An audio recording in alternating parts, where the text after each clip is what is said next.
Voilà, aujourd'hui, petite vidéo que j'ai pas l'habitude de faire, je vais vous parler d'une aile qui est ici, que j'ai testé, donc j'avais pas vu de retour en français dessus.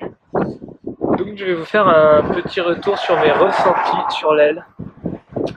Donc cette petite aile qu'on voit ici, Vantage, marque qui est faite, qui est néerlandaise, où leur credo c'est faire de la recherche sur tout ce qui est modélisation et testé par les riders. Donc à titre de comparaison, jusqu'à présent j'étais chez Crazy Fly, je ridais en hyper. Donc les hyper, je compare ça à des deltaplanes. Ça vole très haut, il y a beaucoup de sustentation, mais c'est quand même très lent. Donc en fait, pour tout ce qui était kite-loop et tout, j'avais peur chaque kite-loop. Et donc là, je vais aller à l'eau avec celle-là, la Vantage, pour montrer un peu comment elle se comporte. Mais c'est des ailes qui sont très très réactives, donc c'est des jouets, elles répondent au doigt et à l'œil, donc ça monte assez haut. C'est très léger en barre, ça tire pas du tout.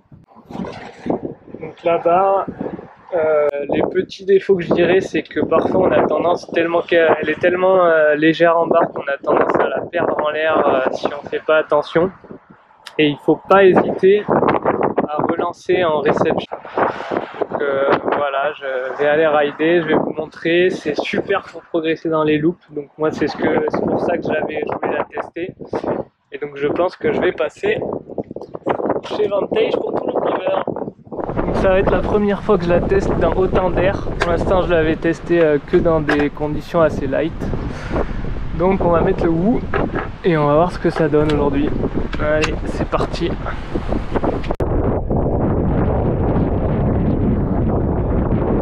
Là c'est la session à 25-32 nœuds et donc comme on peut le voir, l'aile elle est super légère en barre, je suis pas trimé et pourtant je me fais pas tirer du tout, elle reste très soft. Donc en termes de réactivité, ce que je disais c'est que l'aile est vraiment top, donc là c'était pour vous montrer que ça répond vraiment au doigt et à l'œil, donc toujours la session à 30 nœuds et vous allez voir que ça répond immédiatement.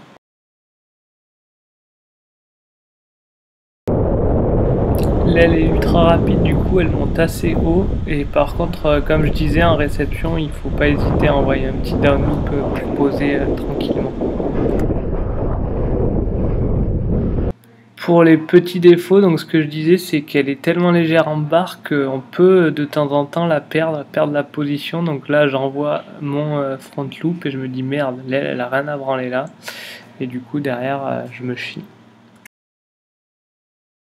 Et comme je le disais dans l'intro, elle est vraiment top pour les kite loops, en tout cas pour apprendre les kite loops, donc elle tourne très vite et on sait qu'on va arriver au bout du mouvement, donc ça c'est top.